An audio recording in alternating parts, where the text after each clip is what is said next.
rock and roll. So if you now understand what a lead is, now it's like, okay, well, how do I get engaged leads? How do I get people to show interest in the stuff I sell? Well, that's what we're gonna cover right now. So there's 9 steps. I told you it's gonna get really tactical. The beginning was just to give you a little bit of whet the appetite, get you excited. The rest of this is gonna be like the shit you do to get people to wanna buy your stuff. All right, so 9 steps. How I figured this out, why lead magnets are important. There's a little spoiler for you. What and who, how to deliver, how to solve it, name it, make it easy, make it good, create the next steps. All right, let's rock and roll. So here's how I figured this out. So I was trying to get leads for a webinar because I was told by a mentor, they were like, hey, you need to make a webinar to get gym owners. I was like, okay, cool, I'll do that. And so I spent all this time trying to make this webinar and spent money advertising it after like 8 weeks of trying to make this work. And this other guy in the group started, he helped gym owners do stuff, and he started making money on his webinar. I was like, fuck, he's gonna take all the clients. Like, I'm not gonna have, there's gonna be no business left for me. And so I was actually like really upset about it.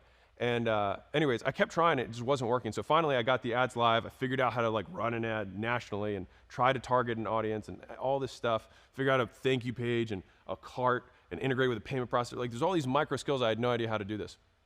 And so anyways, I run some ads. I spent $500, I think, somewhere in there. And guess what? Didn't make any money. But what I did get is I got a bunch of emails of people who opted in and never actually watched the thing I spent 8 weeks trying to build, right? And so then I was like, well, shit. So I reached out to all those guys and was like, hey, want to hop on a call? And I ended up closing those people. After doing that, I was like, man, I feel like I can make this way easier. And so I was scrolling my newsfeed and I saw a different marketer was like, hey, here's a case study that I did on how I made whatever, $100,000 with a retargeting campaign and how you can use retargeting in your business. I can't remember what it was, but it was some case study. In the book, I remember the details and it's better spelled out. Point is, I clicked into this thing and I saw this 13-minute video of him just screen sharing. He's like, here's how I ran the retargeting campaign. He's like, here's the ads, here's the targeting, this is where I lent them, here's the amount of leads I got, and here's the money I made. And I was like, oh my God, this is so much easier than a webinar. I was like, shit, I can do this. And so then I went up because I made a little bit of money from the email opt-ins that I'd sold to try it again. And I just did a screen recording. I was like, hey, here's how we filled this gym in San Diego. We had 212 people who signed up in a month. I was like, here's the ads, here's the landing page, here's the scheduler, this is the script we used, here's how many we sold, and here's a picture of the gym owner like this. And if you want us to do that for you, let us know. And then the leads started pouring in. And so the big lesson that I had there is that my specific avatar, for whatever reason, or at least based on my skill set, I was able to get them to watch a case study around this specific thing rather than some really long webinar. And to be clear, it's not that webinars didn't work because the other guy obviously made them work. I didn't have the skill set yet. And so this, getting the right lead magnet for the right avatar, the right person that you're trying to sell to, was a huge lever. And I want to like pause here and emphasize this. If you're not getting enough leads, it's usually that the lead magnet isn't good enough or attractive enough to your ideal audience. They're not engaging with it, right? We want to take leads and get them to engage. So think about this as like the picket line, and you have this really nice carrot on the other side of it. And the bigger and the juicier the carrot, the more people want to jump across to your side and give their information and say, I'm interested, all right? So this is how I figured out how important it was to get the right lead magnet, all right? So why lead magnets in general? So the offer is the products or services you exchange for money and the terms associated with the exchange. That's what an offer is. That's what your core thing is, the thing you sell, right? The thing that you make the most money from is your core offer. Now, you have lots of offers in your business all over the place. If you think about it, this content is an offer of some sort, right? Whatever I did to drive you to here was an offer. I was like, hey, I've got this thing. Like, if you read it from the book, you say, hey, there's a course and it's free, and I don't have to opt in for it. That was an offer, right? Is it the core offer for me? No, my core offer is that I buy into companies. Like, that's my core offer. That's where I make the most money, right? But it isn't an offer, all right? And so a lead magnet, and this is what I'll be really clear about, and people mess this up. A lead magnet is a complete solution to a narrow problem, given away at a significant discount or free to attract ideal customers. That's what a lead magnet is. And so this course, the books, the content, in some ways are all lead magnets. Because guess what's going to happen? We solved the first problem with the first book, which is, what do I sell? That was a complete solution to a narrowly defined problem. If you only know what to sell, that does not necessarily mean you're going to make more money. Now, if you have other skills, then it will enhance the amount of money you make. But naturally for me, with leads being the second thing, it's like, okay, well, once you have leads, what's the next problem you're going to actually come into? You don't know how to close. And I'll make more stuff around that later. But like, I'm trying to solve these one by one, and I wish I had a limited time, and I'm documenting them as I spit them out for you guys. All right. But once you solve the narrow problem, and it should reveal the next problem solved only by your core offer. And so fundamentally for me, I have other free sale stuff. It's on the internet, it's there. I'll formalize it in books and trainings in the future. But the point is that hopefully with enough of my stuff, someone solves their true core problem for me, which is that they get to $1 million or $2 million or $5 million a year in profit. And they say, I don't know how to get past this, or I've never done this and I want someone to help me go from 5 to 20 or 20 to 100, whatever it is. And that's where we come in. That's the core offer that we have, is that I solve all the problems of somebody who's at $1 million, $5 million a year in profit, $10 million a year in profit, and they want to come to us to go to the next level. That's how this works. Hopefully this is kind of like meta defining of like both what I'm doing and what you can see at the same time for your business work. All right, and so we start with the Grand Slam offer, but if you can't get enough leads, you need a lead magnet. All right, and so think about it this way. The reason I like lead magnets is that you can just pitch your core thing. I could get up here and just say like, if I had no content, just think about it this way. Imagine I had no content, I had no books, I had no anything. I could just say, hey, if you're looking to scale your company, hit me up. And I might get a percentage of people who'd be willing to take me up on that. Maybe. I mean, if I did enough volume, I would be able to get people to do that. And so think about that as the left side. So these are made up numbers, just to illustrate the concept. So let's consider my core offer as that little gift thing. All right, that's my core offer. So if I show this to a low trust list of people, so they don't know much about me, I haven't provided any value, I just say, hey, I do this thing. Somebody who's in enough pain might actually just jump at that. It's possible. I mean, many businesses are built on that. And so out of 25 people, I might get one sale. Or maybe 100 people, I might get one sale. Depends on what I'm selling, right? But just for illustration purposes, and I probably did 25 just because I couldn't fit 100 little guys on the screen. But don't worry about the percentages, it's more the concept. Now, let's introduce the same idea, but with a lead magnet, all right? So I show those 25 people and I say, hey, I've got this free thing. It's gonna help you solve your problem, all right? This narrowly defined problem, and it's all valuable and it's free, it's yours. So what happens is a percentage of those people say, you know what? That is helpful for me. I do kind of suffer from that problem, and this is a low risk investment for me. All I'm really investing is time, and that is an investment. It's just, for many people, a lower investment than money. Less trust is required to give time than money for most people. So then a percentage of those people then consume the thing and say, man, this guy's pretty good at this thing. He helped me solve this narrow problem, but I have this other problem. And guess what? Now I say, hey, I know I fulfilled my first promise to you, is that I was gonna help you solve this problem. I can help you solve a much bigger problem in this way. And now we make our core offer. And now we make it to a high trust group of people, and we have a significantly higher take rate on it. And so we use the lead magnet, not because we're great people, but because we wanna make more money. And we do that by building more trust and providing value in advance. And so that is kind of the before and after. Now, again, if you're brand new to this, sometimes you can just go make a core offer. I'm not saying it doesn't work. I'm saying this is how I do it. A simple visual for you is if you had a bar or a restaurant and you gave out salty nuts for free, I just want to say salty nuts, some people, a certain percentage of people would be like, man, I'm kind of thirsty. And then you have ice cold water sitting there and you sell the ice cold waters. So even if you give away salty nuts for free, you can make it up and some in the profit you make from the core offer or the upsell in the situation, all right? And so an interesting factoid about this is like the reason Costco has done food samples for such a long time, they stopped during COVID because of germs, whatever, but like they did it for a very long time and I think they're bringing it back, is that it drove sales. So they knew that giving away free food and paying people to sit there, giving away toothpicks of stuff, sold more product. And so they're not idiots. They're not just like, oh, well, if we give away all this free stuff, people are gonna eat all this food and they're not gonna buy anything. Doesn't work that way. That's not how reciprocity works. It's not how, like, what happens when you try let's say you try all the things at Costco sampling, which many people do, all right? Well, you tried 20 things, but one of them you really liked. You're like, man, this bean dip, 7-layer bean dip's not that bad. And what do? You buy one. And what would you have not done if you hadn't done it? You wouldn't have bought it all together if they had offered none of those. So the cost of all those samples is the cost of delivering the lead magnet, but they make it up and some in you buying the thing, right? And so lead magnets get prospect to take one step closer to buying your stuff. And this is like if I can imprint this on you, a person who pays with their time now is more likely to pay with their money later. And so what we want is to get them to pay with their time early so that we can increase the likelihood they give us money later. That's the whole game. And when they pay with their time, we want to make sure we give them a high return on their time by making sure the thing that we gave them was incredibly valuable.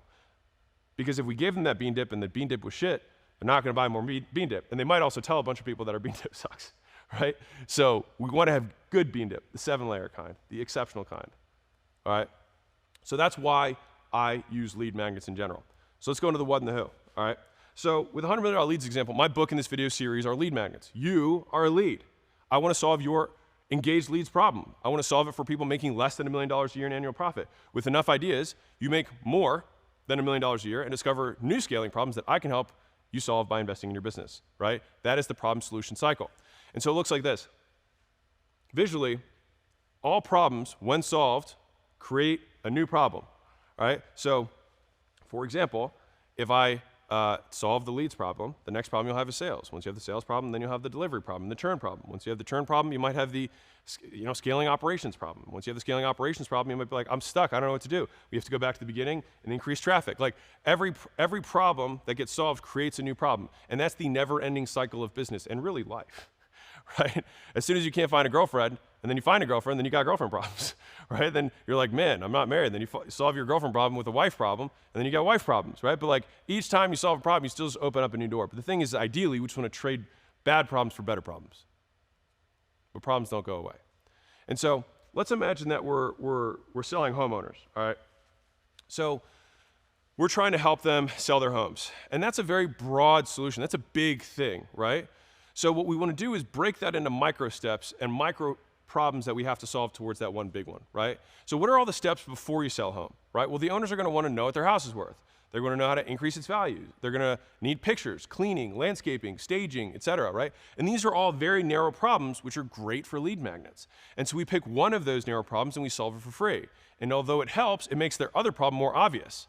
They still have to sell their house. But we show them what their house is worth. We showed them how to increase their value. Maybe we did one of these things to increase their value. And we made that promise and we delivered on that promise. And now they're like, well, I trust you. I don't trust these guys because you helped me out with this other thing when I needed you.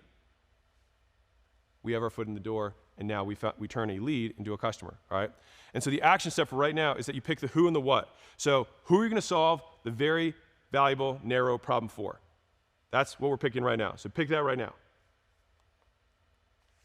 Now, let's get into how to solve it.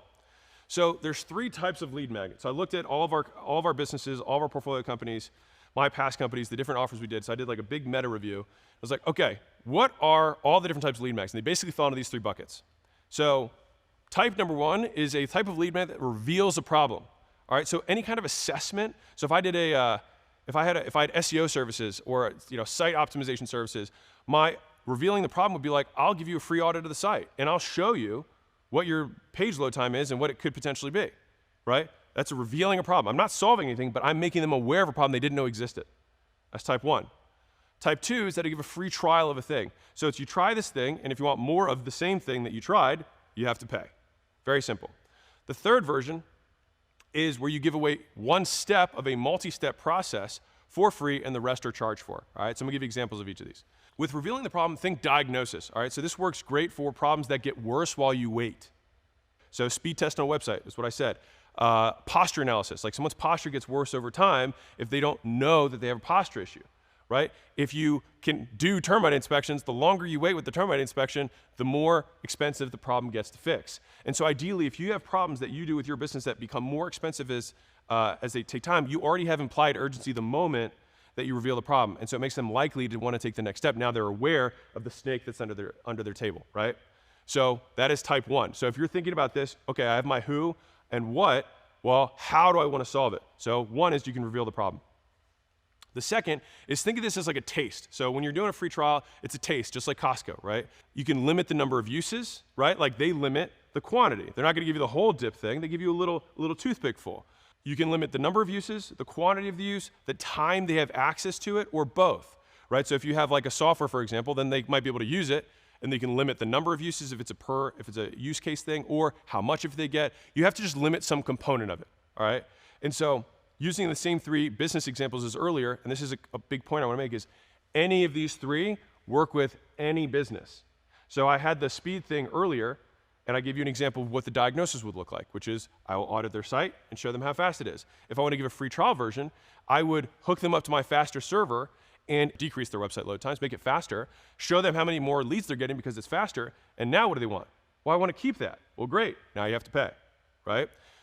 With the adjustment, the posture analysis, well, the trial version of that is I just give them the adjustment. I immediately fix their posture, and I can show them that.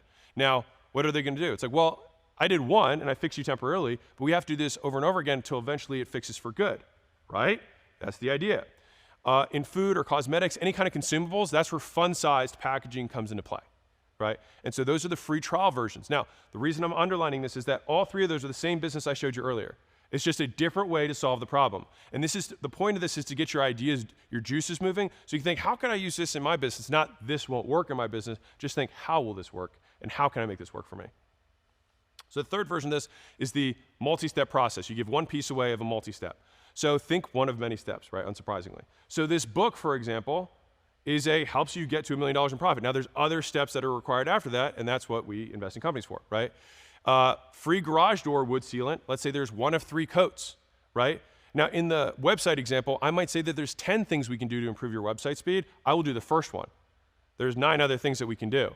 Would you like to know how the rest of these can improve your site, right? With the posture analysis, we might say, okay, well, there's back cracking, there's also electroshocking, there's also massage, there's also stretching, right? And we actually like to have a combined attack, a multidisciplinary approach to our treatment of patients, whatever, you get the idea. And so I say, I'm going to give away the cracking, but not the massaging, the electroshocking, and the and the massage, right? And so I have these other things, and so they're like, well, I want those too because that thing worked, right?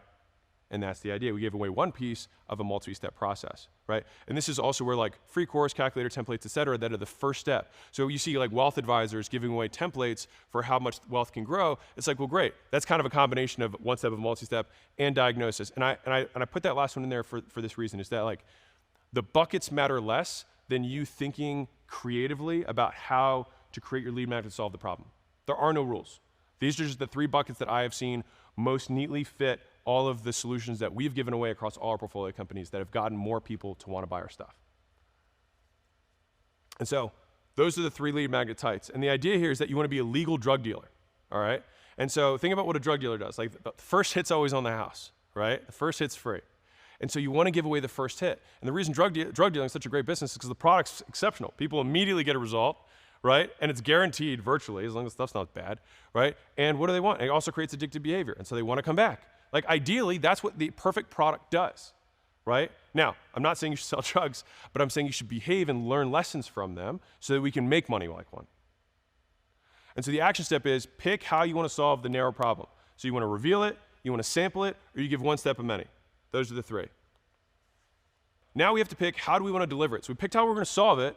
There's lots of ways to deliver that solution. Even a diagnosis, there's a million ways you can actually deliver the diagnosis, right?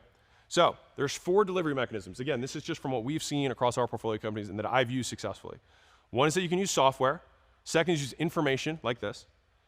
Third is that you can use services. And fourth is you can use physical products, all right? And so each of these work with the 3 how to solves from the last point. So if you think about this like a matrix, it's like you got 3 of those times 4 of those. You got 12 different possible, I think 3 times 4, I think that's what it is, 12 different combinations that you can put together, all right? So software. Fundamentally, you give them a tool. That's what this is, all right? So if you have a spreadsheet, a calculator, a small software, your technology does a job for them. All right, so an example is you give a spreadsheet, a dashboard for gym owners that gives them all the relevant stats and compares them to industry averages. Now, why would that be a useful tool for us to give away?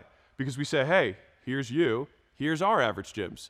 The delta is the value that we can unlock. Would you like to learn more? Right? And we can give it away for free. That's a software example. That's how I can deliver that diagnosis. There's lots of ways to do it, but if I did it with software, that's how I would do it. With information, you teach them something, all right? So courses, lessons, interviews with expert, keynote presentations, live events, mistakes and pitfalls, hacks, tips, etc. Anything they can learn from is information, all right? So example for us, I'm using the gyms for this to give you a nuanced example, is that I give a mini course away to gyms on how to write ads. It's a free thing. I give it away. How to write ads. Now, what happens when you know how to write ads? You got to know how to place ads. And after that, where do I send them? You got to send them a landing page. If you don't know how to build a landing page, right? We can still absolutely, totally over-deliver in value and completely fulfill our promises. They'd be like, this is the best thing I've ever seen on how to write ads for gyms. But I didn't promise I was going to build, 10x their gym. I just thought I can help you with this. But you still gain the trust, and they take the next step. And to be clear, it's not that everybody's going to take the next step. It's just a percentage of people will. And in my opinion, more than would otherwise have taken a step if you only went straight for the offer. The third thing, this is actually one of my favorite things to give away, and I don't talk about it as much because it's like almost like secret and dirty because how good it is. but you do work for free. If you have this little pang in your stomach, like, give work away for free, undervalue myself, right? I'm a special snowflake. I think you get so much goodwill giving away something that people know costs you something. And that is something that is unscalable and provides so much goodwill that you get so much persuasive power as a result of giving that give that you get a disproportionate amount of people to want to work with you. Also, when you do service, you actually have a lot of interface with people. And so your ability to sell them or soft sell them during that experience goes way up. All right, and so you do work for free. You adjust their back. You perform a website audit. You apply the first layer of garage sealant. You transform their video into an ebook. Whatever the service is, you do it for free. And so the example I'll give you is I ran gym owners ads for free for 30 days. I'll run the ads for free. I'll get you leads for free to show you I know what I'm doing. Now, what happens after you get leads for free? You make some money. What happens when you make some money? You want to keep making money. In exchange for continuing to make money, I would like to make some of it as well. Simple offer, all right? Number 4, physical products. You give them something that they can hold in their hands, all right? So a posture assessment chart, if I was doing the diagnosis thing. A supplement, a bottle of garage door sealant. Rather than doing it, I give them the sealant. Boxing gloves to get boxing leads into the gym. So I sell a physical book called Gym Launch Secrets, something they can hold in their hands. If I sold t-shirts that said gym owner on it, that would also be something that a gym owner might say, hey, I'm interested in it. But here's my caveat. The closer, you want the lead magnet to be close to the thing that you sell, as close as possible, all right? So let me give you an example. So if I sold IT services and I gave away free t-shirts that branded their company's name on it, people would want that. But people would not necessarily want IT services. It doesn't naturally lead to the next my core offer, right? And so if I gave away the logo for the t-shirts, that might be a great lead magnet for an apparel white labeler because they might want more apparel. So then that leads naturally so it's not that a lead magnet is good or bad, it's which one is right for your core offer, your business. What might be an amazing lead magnet for one business might be a terrible lead magnet for another business. And that's why I started with the problem solution cycle earlier, is that you want to make sure that the thing you're giving away leads naturally to the problem that you can solve next, all right? So those are the 4 delivery mechanisms. You give away software, you give away information, you give away services, you give away physical products. All right, and each of these work with the 3 how to solves from the point before. And so here's the action step. You pick how you want to deliver the solution. That's the goal. You pick one of those 4. Now we've got everything we have. We know the who and the what that we're going to do. We know how we're going to solve, how we're going to deliver it. Well, guess what? We still got to name it. And as silly as this sounds, I'll tell you an interesting fun story that just happened this week. So one of our editors were looking at a short video that they were like, man, I really thought this was a good video. And it totally tanked. It got like 4,000 views, which for us was a tank. And so they looked at it, they made some notes, and all they did was they chopped the first 5 seconds of the video and basically they just redid the first 5 seconds of the video. And that one change took it from 4,000 views to 850,000 views with that one change. And so that's a 200x increase in viewership from one change, which is how people framed the value that they were about to consume. Like the core value of the video was the same, but how people perceived the first 5 seconds was the thing that changed, the frame that they consumed the information in. And so we may have this value, but how we frame or position our lead magnet matters a lot, arguably from a lead generating perspective more than everything else. Now, from a perspective of lead conversion, of getting those leads to want to buy the thing that you have to sell, how good it is going to matter more. But how you name it will determine how well it performs as an actual lead magnet for getting you leads, all right? I just want to make sure that I'm clear on this. So let me show you what this actually looked in the real world, because I test everything. So for the $100 million leads book, I tested the names. Which book title would you more likely want to grab? So $100 million advertising, $100 million promotion.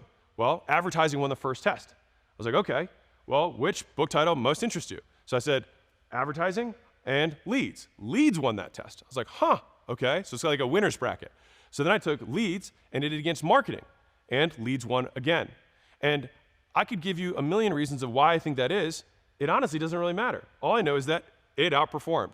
And so this is a quote that I love from David Ogilvy. He said, after you've written your headline, you spent 80 cents of your advertising dollar. So think about that. If the first 5 seconds is what 85% of people, or making that split decision when they see the headline of your ad or the name of your lead magnet immediately sorts 80, 90% of the traffic that you have, then Isn't it crazy that we don't spend more time testing that one piece? The pros who are watching this right now are nodding their heads because they get it. This is important, especially when it comes to getting them to engage. Getting them to convert is how good it is. Getting them to engage is how you name it. So this wasn't even the final version because you can know that it's blue now. But this was my test because I hadn't figured out what color I was going to do it yet. And so that's how you can know it's legit. The real versus cartoon, real won, okay? And so then I was like, okay, so I'm going to use a real magnet because I wanted to do magnet as the image. So I felt confident about that, so I wanted the magnet. And so now I had the headline, I had the image, and now I wanted the subheadline. So I said, how to get more people to want to buy your stuff versus how to get strangers to want to buy your stuff. So how to get strangers to want to buy your stuff won. So round 2, I said, how to get more strangers to want to buy your stuff versus how to get strangers to want to buy your stuff. Look at the difference, just with one word, 70% versus 30. Like these details matter. Think about getting 3 times, like if we're just doing it's 2.5 times as many people would click this thing, 2.5 times simply by removing a word, right? And so that's why this stuff's so important. Round 3, I did how to get as many leads as you darn well please versus how to get strangers to want to buy your stuff again, which is the control at this point. It won again. And then the last test was get strangers to want to buy your stuff. So I was like, maybe it's shorter because round 2 it crushed because it was shorter. So maybe just taking words out, that was my theory. That disproved the theory. It wasn't that. Because how to get strangers to want to buy your stuff versus get strangers to want to buy your stuff still outperformed 70-30. Really cool, right? And so let me show you how you do this. All right, so I just showed you how I did it. So this is how you can do it depending on your audience size. You can run ads, straight up, you can just run ads, asking polls. And the nice thing is it doesn't cost much money to run an ad. To get a large enough sample size, you probably spend $50 and you can get the sample size you need to run an ad on this. Number 2 is you can just run a poll. Like that was a poll to my audience. I have a big enough audience that I can run that poll and immediately get feedback. And you can do it also on every platform. So if you're like, okay, well my Instagram's not big enough, it's like, that's fine. Just run it on your Instagram, your Twitter, your the Facebook, like run it on all the platforms you're on, and then you can add them all up on your own side. If you still don't have that, you can also make a post and ask people to comment just 1 or 2, right? That'll get you more engagement. You can do it again across platforms. And if you still don't have enough, then just DM people who follow you, who are friends with you, or even in your phone, and say, hey, what do you think, A or B? And most people, if you're asking in earnest, will give you a response. And you'll be able to get enough of a directional cue that you can make a decision on it, all right? And so here's the action step for right now, is that you want to test what to name it. And bonus points is that if when you ask them which one they like better, is that they ask for the thing that you're asking them about. And so if you say, hey, which of these 2 do you like better? And they say, I like B, when is this coming out? That's when you know you have a winner. So we're cruising, home stretch. Now we got to make it easy, all right? So it's like, okay, we got the what and the who, we know how to solve it, we know how to deliver, we know how to name it. So people are now jumping into our boat. Okay, well then how are we going to get them to convert, right? So we want to make it fast and easy for them to consume this, all right? And so here's what's interesting about this, is that, this isn't interesting, but people do things that are easy for them. You're like, wow, Alex, blew me away with value. All right, so what we want to do is we want to give them options. And so here's a fun factoid for you. We have an almost perfect split between ebook, audio, video, and physical copies of the book in terms of consumption. Almost perfect. Isn't that wild? So if I only did a physical copy of the book and that was my lead magnet, I would miss out on 3/4 of the traffic of people who would consume my thing.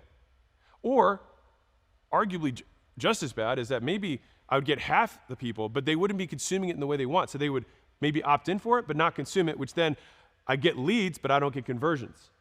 This is why it's so key to understand both sides of it.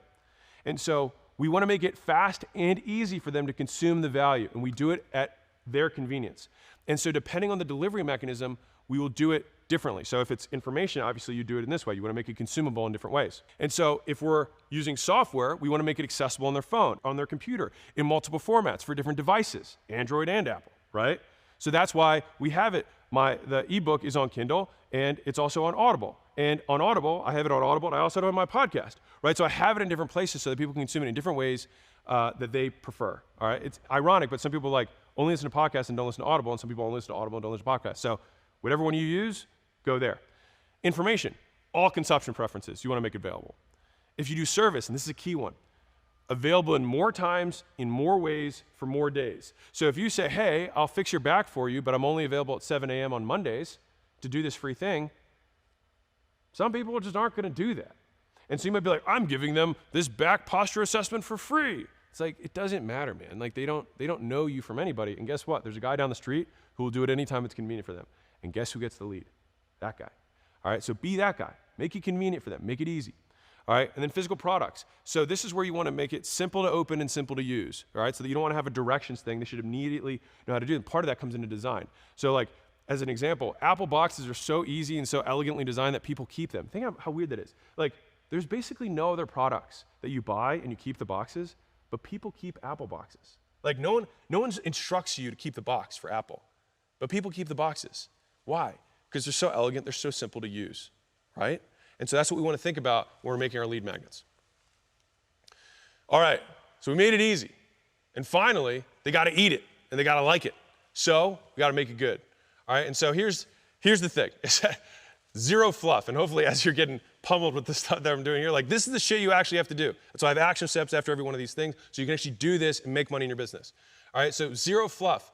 Give away the secrets, sell the implementation. I give away all the stuff, and if somebody wants us to build their whole team out and help and scale the shit out of like all that stuff, like we will help do that, right? But the information, it's yours. Enjoy it, right? Have more than one valuable thing. Be better, all right? So this is a key point. People are like, well, what happens if I give away my valuable thing?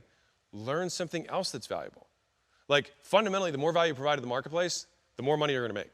And so if you only have one thing that's valuable, then learn another thing and give that thing away for free and then sell the other thing, right? Like fundamentally, you just need to restate that as a skill deficiency and then fix it, all right? The market judges you, and this is a key point. Market judges you on your free stuff, not your paid stuff. So here's why this is fascinating, at least for me. Remember that Ogilvy thing with the 80% of your dollars spent with the headline? It's the same idea here, is that 99.9% of the audience, of the people who see your stuff, are never gonna buy from you. And that's okay, all right? But they will have an opinion about you. And their opinion will impact the people who will ultimately or not buy as a result of it, which is why you need to make the free thing so fucking good that they're like, man, I mean, I've never bought anything from him, but everything I've gotten is awesome. And so your reputation continues to get stronger and stronger and stronger, and so much so that you can overpower any naysayers that come within the community because you over-deliver by such a high degree, all right? And so and I like playing the alternative card. Well, let's say that you're like, you know what, Alex? I give away such good stuff, I'm gonna give away stuff, and you know, I know, we both know that it's fluff. All right, let's just be real. We both know it's fluff, but you think it's not, but it's fluff, all right? So you give away sucky fluff, all right, what happens? You actually discourage people who otherwise would have bought not to. And that's first order. The second order is that, and how many times have you gotten a text from someone? I mean, I get them all the time, like, hey, what do you think about so-and-so? Or hey, like, is this guy legit or blah, blah, blah? Well, if I consume sucky fluff and someone texts me, then I'm like, oh no, I consumed his free thing, it blew, wasn't valuable. Now you might be thinking, well, I don't want to give away my valuable thing. It's like, well, the alternative is that everyone thinks you suck. So of course you should give away the valuable thing, and then you should also have a very valuable paid thing. All of that has to be valuable. And that's why business is hard, because you have to provide value all the way through. Now, people judge the value they'll get from your paid thing based on the value of the free thing. And so here's what's interesting. People make purchasing decisions based on a prediction of future value. Meaning, I take out my wallet and I spend money because I think the thing is gonna provide, I don't know yet because I can't have known it until I try it, right? And so it's all based on a prediction. It's all based on probability, the likelihood that it's gonna deliver what they want. So what is the easiest way to get someone to predict that they're gonna get value from you later? Is to give them value before. So the best way to get someone to think they're gonna get value after they buy from you is to give them value before they buy from you. It sounds crazy, but that's how it works. And it took me way too long to learn this. So make your free stuff exceptional and make your paid stuff exceptional. So finally, you have this person. So we know who we're doing it, we know what we're solving, we know how to solve it, how to deliver it, how to name it, how to make it easy, how to make it good. Well, how do we make money? You have to create next steps. So crazy, but people forget the last fucking step of this. So don't be like that, all right? So CTA, all right, this is the call to action. So what to do? Clear, simple, direct language. All right, do not be clever, be clear. If you're a company doing $1 to $10 million in profit, apply to acquisition.com. There's my CTA. So if that's you, go do that, all right? Now, here's the reasons to do it now. We stopped taking companies for 5 months last year because we had so many. We recently opened back up. So do it before we turn off our valves again because we have to put all the effort that we do into growing the companies we have, all right? And so That is a call to action. If you're that person and you have that, go apply. The reason to do it is that we stop for 5 months, and if you want it now, then do it now because we might not do it for a while again. All right? And so ideally, you want to weave in scarcity, which is limited quantity, urgency, which is time, as in I could have an unlimited amount of ebooks, but if I say I'm no longer offering this ebook after tomorrow, I have urgency, not scarcity. If I say I only made 10 of these hats, that's it. They're available forever, but the first 10 get them. There's no urgency, but there is scarcity. And ideally, you want to have both. But you can do either of those and still generate significantly more demand than you would otherwise by simply limiting some element of the offer that you're making or the call to action you have. And that's one of the strongest reasons to do it now. And so if you're like, well, I don't have a good reason.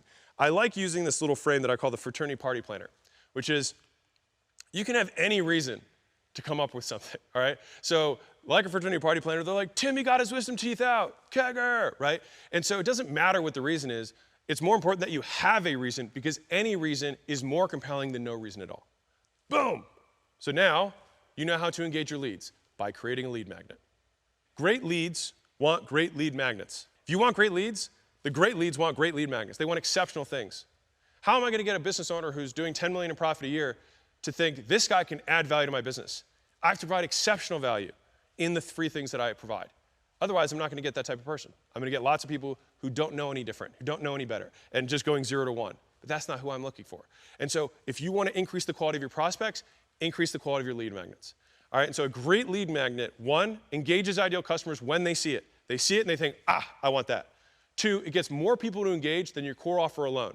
So that's how you know this actually money-wise makes sense. Like, why don't I just offer the core offer to everybody? Well, if you offer the lead magnet first, more people ultimately buy. That means that for the same effort, you lower your cost to acquire a customer. That's the point of this. That's why we do this. All right? It's not because we just like working more. It's because we want to make more money. 3 is that it's valuable enough that people consume it. So not only do they engage with it, they're like, oh, I'm actually going to consume this thing and get value from it. And then 4, it makes the right people more likely to buy. And I want to really underline this. You don't want to make everybody more likely to buy. You want the right people to be more likely to buy. So if you find out somebody who's not qualified doesn't like your lead magnet or doesn't find value from it, that's okay because they're not the ideal audience. And so part of that comes to targeting, and that's a discussion for later in the book. But for now, the idea is to kick out the bad as much as you attract the good.